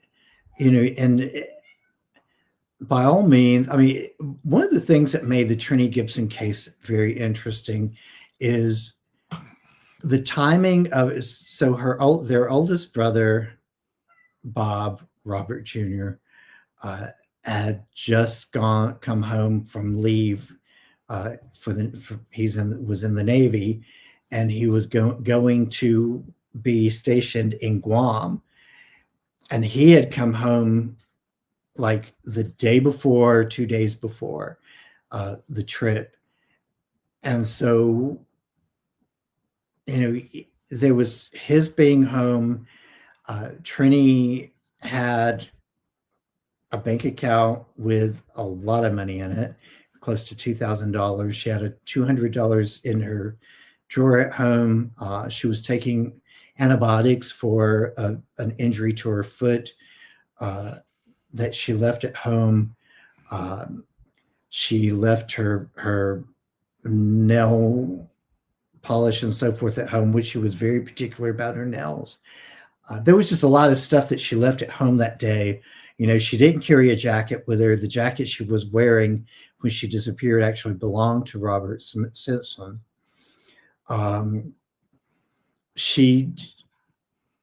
There was a lot of factors that did not make sense in her just like disappearing like that. Like she was not prepared to leave the mountain. They didn't even know where they were going that day. As a matter of fact, that was part of it too. So there's no way she could have planned for somebody to pick her up or, anything because she didn't know where she was going. Yeah. Now there's a lot of theories that her brother Bob and Simpson and another person had something to do with her disappearance. But again, how would her brother know where to be at? Yeah. Because they didn't have cell phones back then. And one of the other things that was very interesting was she had a ring that was a sapphire and diamond ring that was roughly around $600 at that time. It would have been $7,000 and something in current times. That wound up with one of the other students who claimed that Trini handed her ring in the bathroom when she was washing her hands and asked her to hold on to it. And her comb, I was going to say there's something about a comb too. Yeah. Her comb was in Robert Simpson's car. Yeah. And her brother Bob actually noticed it and goes, "What are you doing with Trini's comb?" And of course he blew it off and made some kind of story about it, but how do you say the name of the person? What which which person are you talking about, Lyria, that was missing? Um, so the Trini case is very, like I said, there's a lot of crazy, like Yeah. not really Well, you think like if somebody killed her and dumped her body somewhere on the mountain, she would have been found by now, like come across her right, skull or something. I mean, even with animals scattering bones, most of the time they find something of the people, if it's some sort of natural causes or something like that. Even if there is weird, strange stuff surrounding a lot of these cases, but there's a lot of them that are just like hers. Where, I mean, there's one where an older lady was with friends walking a hiking trail that they had walked many times, and she walked like 30 seconds ahead of them around a corner. And when they come around the corner, she had just poof disappeared in thin air, and they never found her. And a lot of the missing persons for missing 411 cases also they're going out picking berries, so they're around blackberry yeah, patches and things like that, and they just poof disappear. Um, and to know, and if they are found or their bodies are found, they're, especially small little kids, they're found 2 miles up a side of a mountain that an hmm, adult couldn't even climb over these giant boulders to get up the side of that mountain. So how did this 5-year-old get from here to way up there? And a mountain lion or something's not going to carry them that far. If they did, or a bear or something, if they did, they're not going to climb up the side of a mountain to take their prey. So how did this kid? And there's others that have been found alive, kids who've been found 10 miles away from where they went missing within a 48-hour period. Well, how did that 2-year-old get 10 miles away? But yet there's no evidence that they were abducted or anything, right, And so, right, yeah, it's interesting stuff, and definitely, um, I don't know, it'll remain a mystery. And then you also have there's an NFL football player who was got dropped off by his wife, and he was she dropped him off in one part of the river, and he was going to kayak and fish by himself, and she was going to pick him up later on when he called her from the takeout spot. And the whole area along this river apparently had cell phone. You could get cell phone service for the most part. We ended up calling his wife, yelling that somebody was chasing him and they were after him. And then the phone went dead. He called her back again, talking about somebody chasing him, call the police. And then he was found dead, but he was found completely naked. And his clothes, and this is another thing in a lot of these cases, his clothes were found neatly folded and his shoes in a pile. But yet he called his wife. But there's too many similarities for him just to have like a psychotic break. For one, why would he have a psychotic break if he's just doing a relaxing fishing trip down this lazy river that he's just fishing and kayaking by himself? That he'd been there plenty of times before with his dad and his brothers. But he played professional football, and I forget which team he played for, but in the NFL. And there's other cases like that too, where they've been. There was one that a guy, a famous missing person case that they've done all of the true crime ones, where there's a tape of him calling 911 and they can't understand him, and he says somebody's chasing him, and they find his truck on the side of the road. He had run out of gas and he was waiting on his brother to bring him gas, and they've never found his body. And but there's the 911 tape is really weird because some of it you can understand what he's saying and some of it you can't. It's kind of like he's slurring his words. And it sounds something like a state trooper pulled over or something like that. It's a really interesting case. I can't remember the guy's name, but he was running from somebody is what he told them, and that he needed the police, and told them where he was at and everything. And they found his truck, but they've never found his body. And they did miles of searching up and down this stretch of highway, on both sides in the woods with canines and everything. And they picked his scent up for so far, and then just poof, nothing. wow, Yeah. yeah. There's so many of those cases that I know. You're just scratching your head. And you mentioned Pilates. Honestly, you know what? I sort of listen to him some, but and I'm not trying to dog the man or anything, but Yeah. he throws a lot of like like woo effect stuff and Yeah. paranormal out there with cases that just really don't ring very paranormal to me. And so I tend to, and then of course there's the It people may have that been sin. yeah. Oh yeah, yeah, yeah. Then there are the people that joke about how he goes around killing all these people in the national parks. I think that's funny. Well, I think Um, I just credit him with kind of bringing it to the forefront yeah. of pop culture with and I think he does really good documentaries too, with kind of letting the witnesses and the families tell their own stories. Especially the hunter one, with the whole predator effect, Oh that yeah. these hunters have Yeah. been seeing and things in the woods. I found that very interesting. Kind of that shimmer man, glimmer man, they call it. Mm, But I mean, that's crazy. Some of the stuff, and people have been seeing lumberjacks in the woods, but they're always helpful. It's always when they're lost or something. But this guy dressed like a lumberjack in like flannel. They call him flannel man or lumberjack. And you yeah. can look these stories up, and real people, real witnesses, they've been lost in the woods or whatever. And this really helpful man in flannel and jeans who looks like a big old lumberjack with a beard, helps them out and then just disappears. Like, but they describe kind of the same person. You're like, what the hell is going on? In the Right. national parks. Right. And when you start looking at this stuff, like when you get so many witnesses that are claiming the same thing without knowing each other or even hearing of this phenomenon until they experience it, how do you discredit these people? They have nothing to Right. gain. And you can't say that all of these are misidentifications or misunderstanding Right. the situation type deal, when their stories are so similar that it's kind of impossible. I like time slips fascinate me because there's so many stories out there of time Yeah. slips, that are just people going to bars that are no longer open, but they went in there and had drinks and the place was full and type of stuff and crazy stories like that. And these people Yeah. nothing to gain to put their story out there. So yeah, it's just interesting.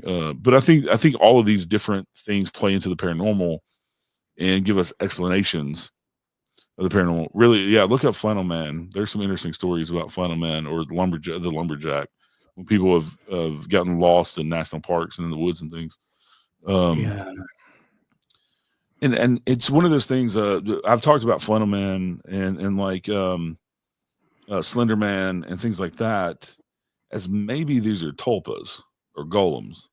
Mhm. So like with Slender Man, with it becoming such a huge thing on Reddit and on the internet, did our collective consciousness as a society, because we were so obsessed with it, make this a tulpa, a real entity? And so like the Flannel Mhm. Man or lumberjack, is this a real entity that's been created out of the consciousness and out of stories? You know, um, Right. but then you get into, like I said, talking about tulpas and golems and things like that are. But also, if you think that poltergeist activity exists out of lots of emotions being put in the atmosphere and it kind of takes on a life of its own, then yeah, thought form. For anybody who doesn't know what a tulpa or golem is, I'm sorry, I just assume people know what those are, what those terms mean. But like poltergeist, typically is not an intelligent spirit. It's just kind of a energy that kind of does its own thing, and Right. um, and almost at the behest of the teenager who created it, because it's playing, it comes from their emotions and their energy. And so maybe these are becoming thought forms. That's like the what do they call it, the crawler, the white crawler that has that trail cam picture, Oh God, of yeah. the white crawler. It looks like yeah, it has no hair, no ears, um I actually had a lady who wrote a book about her experience. She experienced that same thing, and she did not, when she experienced it, she didn't understand. She had never heard anything or seen anything. She's in the paranormal. She's an investigator, but she had never experienced or heard anything that looked like the pale crawler, the white crawler. Mhm. And so she was seeking out, and then when she come across that trail cam photo that come out there, she was like, "Oh my God, that's exactly what I experienced." And so her book is about her experience, but also her tracking down and to find out if that photo is real or if it was a fake, but because she didn't go out there and put her story out there for somebody to create something that looked exactly like what she experienced. Um, but she had very much had a real experience with one of these things that looked just like that. So is that a thought form or a tulpa, or what? It's interesting. Yeah, that the the photo you're talking about is absolutely terrifying to me. It looks real though. It doesn't look It does. faked. I mean, it really Yeah. doesn't. Well, and we're really big anymore. Every time we run across a photo of something, that's kind of unusual to go, oh, that's AI, blah, blah, blah.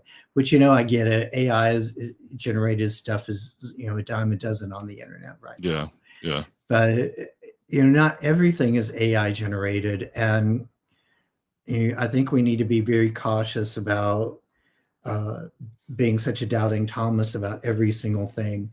One of the things that has become another thing that's a real phenomenon now are the giant owls. And when I say giant owls, I mean some of these things have been reported to be up to like 10 feet tall. A lot of them reported. I haven't heard of that. I haven't heard of the giant owls. Tom did an episode on the Eye of Jupiter where he interviewed a guy who had an experience with a giant owl in, I believe, Indiana.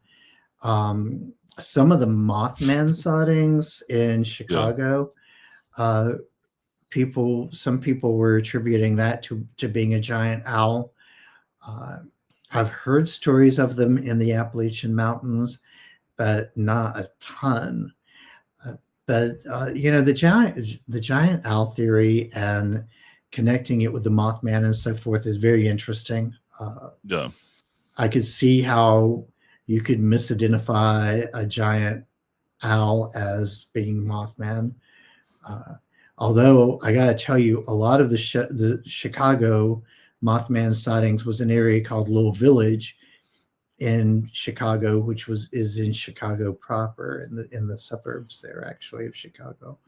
So it's not like, we're talking about someplace out in, central Illinois or something like that. We're talking about like a pretty heavily populated area, highly, it's very, that little village is pretty heavily Hispanic population. And like a lot of the stories that came out of that from those sightings are really bizarre. Like a guy who, standing under a street light who looked like just a regular, really tall, thin guy who just happened to have wings, and, just crazy, crazy stories.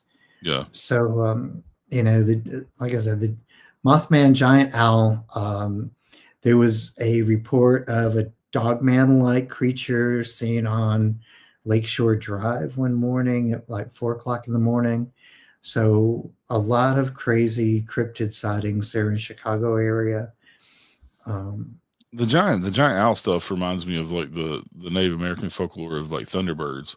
Thunderbirds, yeah, the big giant. I mean, if you can have like a big giant hawk or eagle type bird, why couldn't you have a giant owl too? I mean, there's been modern day sightings of thunderbirds, credible ones of one lady tried to snatch her son up. He's playing out in the yard, and she ran out and fought it off, but it actually had picked him up and was taken off with him. And there's been several instances like that people have reported. Of the Thunderbird phenomenon. Monster Quest, that used to be on History Channel, did a really good episode on Thunderbirds with actually having witnesses that were credible, and that was one of the stories on there. The lady was telling that story about her son, but I think it's plausible. I mean, if you've ever seen an eagle, you ever seen a bald eagle in person? I mean, they're 4 or 5 foot tall. They're massive. They are huge. Who's saying that? I mean, we have giant humans, right? I mean, we have people like the tallest man in the world is like 9 foot tall or some shit, So why couldn't you have some sort of gene mutation in the bird world that doesn't happen very often, but it could make them even bigger? I mean, you're talking about also anatomically, their bones are very porous and hollow. Right. So with other animals, you'd worry about the weight, not being able to support the weight, right? Our bone structure is made to support the weight even of like a 8 foot tall human. So a bird's bone structure being as light as it is, and that they're mostly Mhm. feathers. I mean, if you plug a bird that's this big around, they're actually only this big around, And Right. so it seems to me like anatomically they could be that tall too without adding a whole lot of weight and still be able to fly.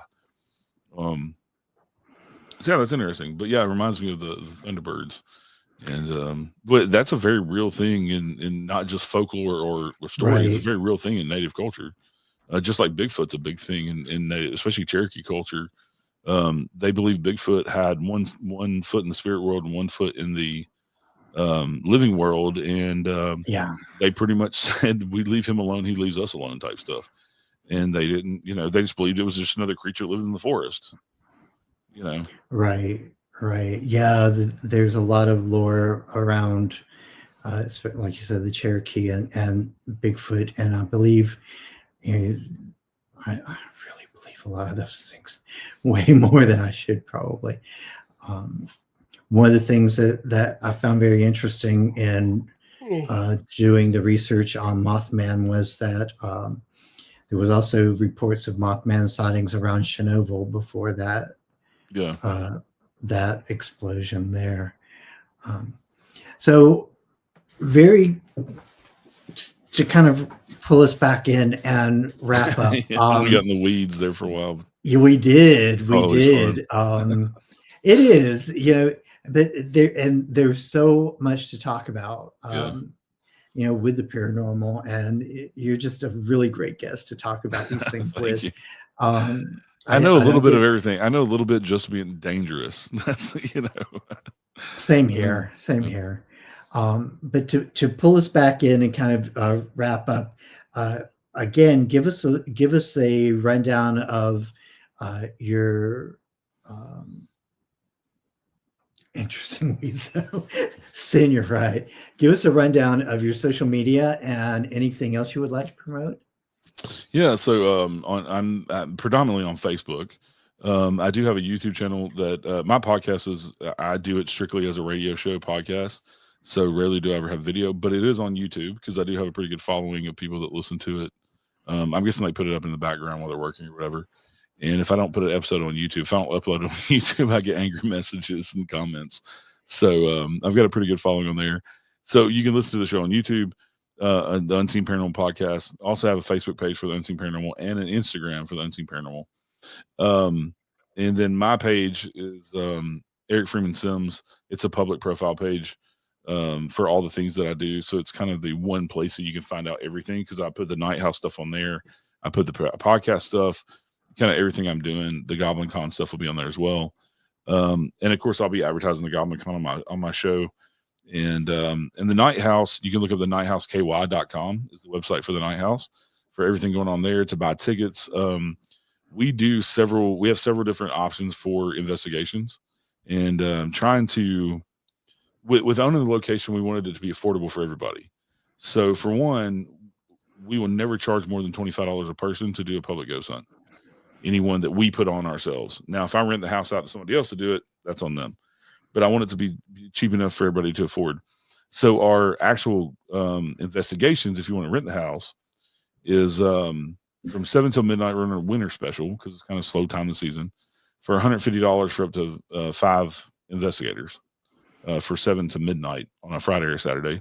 And then our regular times are 7 p.m. to 3 a.m., which is $300 with a $150 deposit to save the date. And then our complete overnights for 14 hours in the house, where you actually sleep in the house, sleep in the beds, and things like that, is from 7 p.m. till 9 a.m. the next morning. And that is $500 with the $150 deposit. And so try to be affordable, like I said, for most teams. Most teams, 5-6 people, $100 a piece is usually pretty, especially if you're spending the night in the house. You don't have to pay for a hotel room or whatever. Right. So just trying to make it affordable for everybody. And Small Town Haunts and Legends of Tennessee will be out February 7th on Amazon Kindle, on paperback, Kindle Unlimited, all those good places. And then the book will be, I will have the website up soon. and have author copies that I can sign for people if they want to order them directly from me from the website. So stay tuned to that. But the best place to go is my Facebook page, Eric Freeman Sims on Facebook, and follow me there, because you'll get kind of everything that I got going on there. Every show that I'm on, I've got like 9 other shows already booked that I'm going to be guest on coming up. So I'll be everywhere this spring with promoting the book and the Night House and stuff. So you're like Barbie and Hello Kitty. You're just all over the place.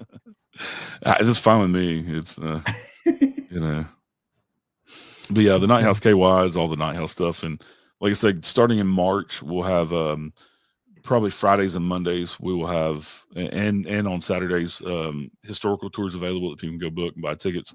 We will also have a lot of other things we have planned to do at the Night House as far as events and things in 2025. So just stay tuned. And like I said, all of that will be on the website. You can also go to the website and see some of the paranormal stuff that we've got on video. And also you can look at the Night House on YouTube and see some of the YouTubers that have come and filmed Spooky Time, and then Dawson Toller, and go watch their videos. Oh, wow. So thank y'all for having me. Thanks, Pam, for being an awesome moderator. And Daniel, thanks for having me. Well, thank you for showing up tonight and being part of our show. I really appreciate you. If you will hang out backstage for just a moment, I'm going to go in and close this out. Okay. And then I'll touch base with you right after that. All right, there you have it, ladies and gentlemen. I tell you, I get carried away with these with shows like this. I really do, because Eric has a lot of good information, and it's really easy to have conversation with him about the paranormal. So yeah, I kind of get a little bit carried away. All right, if you guys will do me a favor, go to my magicaljourney.com site and check out all things Magical Journey related there, including magical merch. And I will be popping up the page for Patreon on there this weekend as well, while I'm snowed in. Also, do not forget, Tuesday is my drop show. It is not a live, it's a pre-recording. Thursday is the Paranormal Files, usually about a 30-minute episode. I don't like draw that one out too seriously, but I talk about some of the stuff that I'm currently or have previously been researching and investigating. And then of course Friday night, and that the Thursday show premieres at 7:00 p.m. on Central Time on Thursday, and I am there normally in the chat for that. And then of course Friday night 7 p.m. the Friday night live show. And then before I come on, Tom from the Eye of Jupiter is on his podcast on Fridays at 6 p.m. Pam, is that correct? Central Time. So that is kind of the lowdown for that tonight. I appreciate you guys. Thank you for joining us tonight, and may your journey always be magical.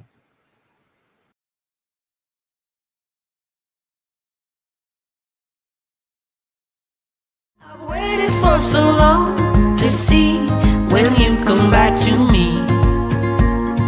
Through the wars and battles that were lost, we're born again, it's you and me. The rest is history. Past lives.